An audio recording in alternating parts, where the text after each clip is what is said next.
اور وہ تو مشک عنبر زعفران کافور سے بنی ہیں، پاک پاکیزہ ہیں، کہ جن کے چہرے کا نور اللہ کے نور میں سے ہے، اور سورج کو فنگر ٹپ دکھا دیں تو اللہ کی قسم سورج نظر نہیں آئے گا۔ کہ اللہ نے جو یاقوت اور مرجان سے زیادہ خوبصورت حوریں جنت میں پیدا کی ہیں، اتنی خوبصورت عورتیں ہیں کہ ان کی پنڈلیوں کا گودا بھی ان کی کھال سے نظر آتا ہے، ایسی شفاف اسکن ہے ان کی۔ نہیں انہیں چھوا ہوگا ان سے پہلے نہ کسی انسان نے اور نہ کسی جن نے۔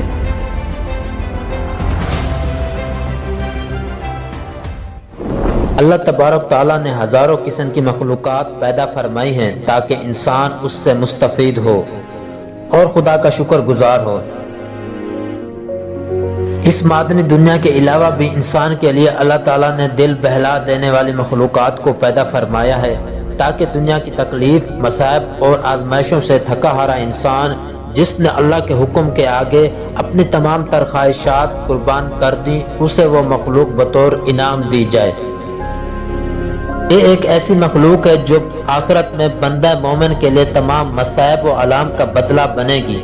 آسمانی کتابوں میں اس خوبصورت مخلوق کو حور عین کہا جاتا ہے۔ لفظ حور حورہ کی جمع ہے اور حور اس عورت کو کہا جاتا ہے جو جوان، حسین و جمیل، سفید رنگ والی اور انتہائی سیاہ آنکھوں والی ہو۔ قرآن مجید میں کئی مقامات پر ان حوروں کا ذکر کیا گیا ہے۔ مثلا سورہ صافات میں اللہ تعالیٰ نے فرمایا، نعمتوں والی جنت میں جنتی تختوں پر ایک دوسرے کے سامنے بیٹھی ہوں گی، جہاں شراب کے جام کا ان پر دور چل رہا ہوگا جو پینے میں شفاف اور لذیذ ہوگی، نہ اس سے درد سر ہوگا نہ اس کے پینے سے وہ بہکیں گے، اور ان کے پاس نیچی نگاہ اور بڑی بڑی آنکھوں والی حوریں ہوں گی، ایسی نازک جیسے انڈے کے چھلکے کے نیچے چھپی ہوئی چھلی۔ اسی طرح سورہ رحمان میں ارشاد ہوا، وہاں یعنی جنت میں نیچی نگاہ والی حوریں ہیں جن کو پہلے کسی جن و انس نے کبھی ہاتھ نہیں لگایا۔ وہ ایسی ہوں گی جیسے چمکتے ہوئے ہیرے اور موتی۔ گویا حور ایسی جنتی مخلوق ہے جسے دنیاوی مثال سے سمجھنا اور اس کے جسمانی بناوٹ اور خصوصیات کو بیان کرنا بہت مشکل ہے، جسے اب تک نہ کسی انسان نے دیکھا نہ چھوا ہے۔ جنت میں یہ مخلوق مومن کے لیے انعام اور بدلہ ہوگی۔ حدیث مبارکہ میں ہمارے پیارے نبی حضرت محمد مصطفیٰ صلی اللہ علیہ وسلم نے ارشاد فرمایا کہ حوروں کی آنکھیں اس موتی کی طرح ہوں گی جو سبی میں ہو اور اس کو کسی نے ہاتھ سے نہ چھوا ہو۔ اللہ نے حور عین کو زعفران سے تخلیق کیا ہے۔ اللہ ان کے چہرے کو نور اور جسم کو ریشم کا لباس پہنائے گا اور ان کے جسم حیران کر دینے والے ہوں گے۔ اگر حوروں کی جسمانی بناوٹوں کی بات کریں تو روایتوں سے پتہ چلتا ہے کہ حوروں کو پاؤں کی انگلیوں سے گھٹنوں تک زعفران سے بنایا گیا ہے، سینے سے گردن تک عنبر سے اور گردن سے سر تک کا حصہ سفید کافور سے بنایا گیا ہے، اور ان کے سر میں خوشبودار کستوری کی بالیں ہیں۔ جب وہ سامنے آتی ہیں تو ان کا چہرہ زبردست نور سے چمک اٹھتا ہے۔ اگر کوئی حور اپنی ہتھیلیوں کو آسمان و زمین کے درمیان ظاہر کر دے تو تمام مخلوقات اس کے حسن کی دیوانی ہو جائے۔ ایک روایت کے مطابق جنت الفردوس اور جنت العدن کے درمیان میں ایسی حوریں موجود ہیں جو جنت کے گلاب سے پیدا کی گئی ہیں۔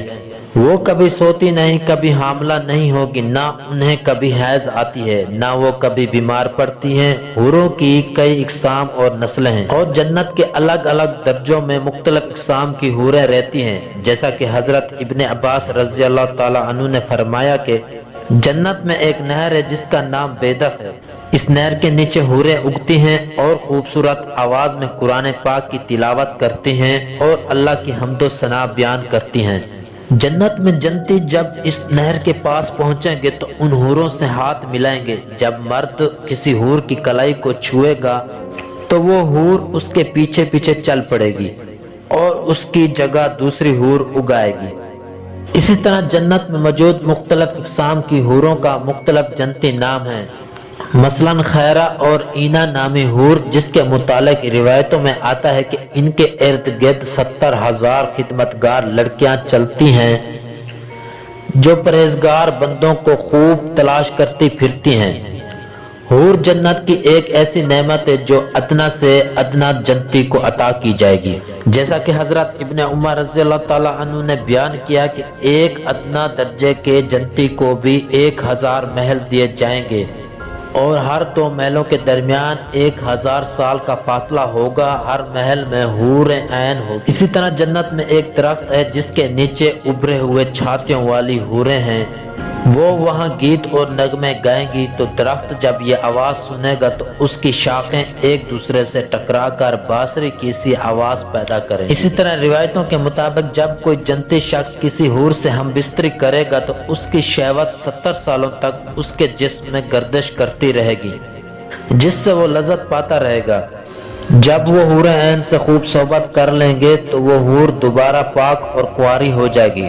حوروں کا تصور دین اسلام میں کوئی نیا تصور نہیں ہے۔ دنیا کے کئی مذاہب میں ان دوشیزہ عورتوں کا ذکر ہے جو انسان کے مرنے کے بعد ان کو ملیں گی۔ دنیا کے کئی مذاہب جو انسان کے مرنے کے بعد کی زندگی کو تسلیم کرتے ہیں اور جنت و دوزخ کا یقین رکھتے ہیں، لیکن اس رب کو اور اس کے بھیجے ہوئے پیغمبر کو نہیں مانتے۔ جس رب نے یہ سارا جہان بنایا، زمین و آسمان بنائے، چاند سورج بنایا، بلکہ وہ اس رب کی بنائی ہوئی چیزوں کو ہی اپنا رب مان بیٹھے ہیں۔ کوئی ستاروں کو پوجتا ہے تو کوئی بتوں کی پوجا کرتا ہے، تو کوئی حضرت عیسیٰ علیہ السلام کو رب کا بیٹا مانتا ہے، تو کوئی سورج کی پوجا کرتا ہے، لیکن کوئی اس حقیقی رب کو نہیں مانتا جو حی القیوم اور ہمیشہ زندہ رہنے والا ہے۔ یاد رکھو، دنیا کے تمام مذاہب بے معنی اور بے مقصد ہے۔ دین اسلام ہی ایک سچا مذہب ہے جو ہمیں اس رب کی طرف لے کر جاتا ہے جو ہمارا خالق اور مالک ہے۔ اگر ہم اس کے بتائے ہوئے راستے پر چلیں گے تو ہمیں جنت اور اس کی تمام نعمتیں ملیں گی۔ اگر اس کے علاوہ کسی اور کو اپنا رب ٹھہرایا تو وہ جہنم میں جائے گا۔